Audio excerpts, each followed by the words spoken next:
10ਵੀं बात, ये 9 मई वाला जो इशू हुआ, मुझे तो पहले दिन ही समझ आ गई थी कि the damage has been done. हाँ, खान साहब को फूंक चढ़ाई हुई थी कुछ फौज में लोगों ने, वो तो अक्सर अब फारिग हो चुके हैं। हमें तो जितनी मर्जी को फूंक आगे चढ़ाए, तो हमने तो कभी फूंक नहीं ली। खान साहब के दौर में मुझे मजहबी उमूर की वजारत आफरी, मैंने कहा जनाब मुझे पता है। अच्छा, ये एस्टेब्लिशमेंट का एक मैं आपको मसला बता दूं, एक उनके बारे में यूनिवर्सल ट्रुथ। लोग कहते हैं इंजीनियर साहब बहुत बोलते हैं, इनको कुछ क्यों नहीं कहते। मेरे ऊपर भी कई FIRs हैं भाई।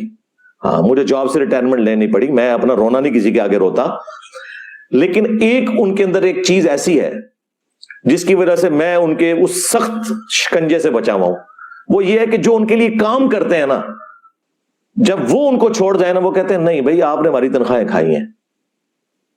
और जो कभी भी उनके हाथों यूज ना हुए हो, उनके बारे में उनका रवैया नरम होता है। ये परवेज लाई को क्यों नहीं छोड़ रहे?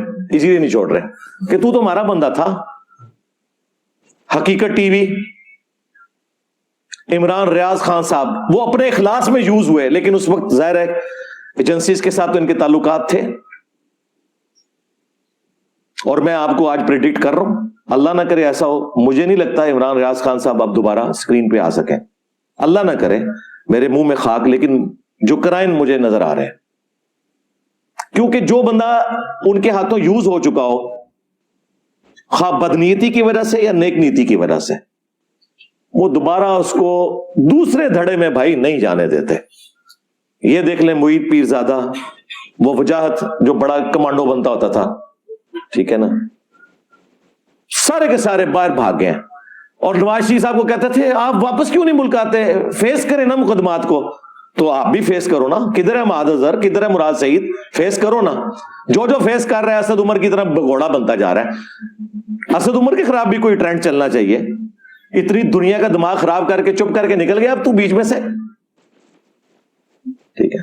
तो अब खान साहब के साथ सिर्फ अली मोहम्मद खान ही रह गया। हाँ, और वो हमेशा रहेगा, क्योंकि वो एस्टेब्लिशमेंट का भी बंदा है और खान साहब के साथ भी लॉयल है। बाकी सारे आप समझे कि गए लीडर्स में से। अवाम तो जाहिर है, अवाम का तो मामला एक डिफरेंट होता है, वो तो अकीदत रहती है।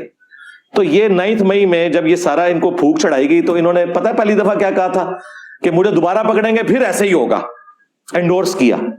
और फिर गिरफ्तारी से पहले जो कुछ इन्होंने पुलिस के ऊपर, वो सारा कुछ उस वक्त हो रहा था, गिरफ्तारी नहीं दे रहे थे। तो मैंने उस वक्त भी कहा था, वो काबे की छत वाला जो मेरा बयान है, उसी में मैंने कहा था खान साहब आपको जेल जाना चाहिए। वो अब काट के अपलोड कर रहे हैं, और वो काबे की छत वाला उस वक्त अपलोड किया था, बयान पुराना ही है, वो फरवरी 2023 का बयान है। वो कह रहे जी इंजीनियर साहब बदल गए। सरकार बदला मैं नहीं हूं, बदला खान है, बल्कि बदला भी नहीं है, अब समझदार हो गया है 70 साल की उम्र में बाबा होके।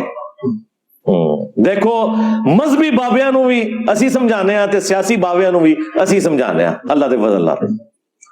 तो अब क्या हुआ ये जनाब 9 मई वाला, जब प्रेशर आया बंदे पकड़े गए, तो खान साहब कह रहे हैं मैंने तो ये 9 मई तो इन्होंने खुद करवाया है, इसमें जुडिशियल कमीशन बनाए।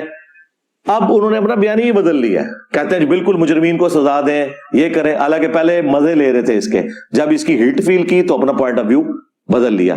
और मैंने 9 मई की रात ही 3 बड़ों को मुखातिब करके, आर्मी चीफ को, चीफ जस्टिस को, प्राइम मिनिस्टर को कहा था कि जो बच्चे जज्बाती होकर कोई मोर चोरी करके ले गए, यार मोर चोरी करके क्या हो गया मसला, ठीक है। यहां तो पापा जॉन्स बना लिए लोगों ने पैसा चोरी करके, ठीक है। वो तो याशी करते फिर रहे हैं और वो हमें दर्श दे रहे हैं बुल वतनी के, ठीक है। लोगों ने अपने अरबों डॉलर्स दूसरे मुल्कों में शिफ्ट कर दिए हुए, भाग गए हैं।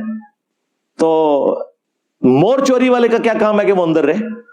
तो मैंने उस रात भी कहा था, उसके बाद अरशद शरीफ जब शहीद हुए उस वक्त भी मैंने वीडियो रिकॉर्ड करवाई, उसके बाद कई वीडियोस में मैंने कहा कि अगर आप उस वक्त की एस्टेब्लिशमेंट को सजा नहीं दे सकते तो यार इन बच्चों को छोड़ दो।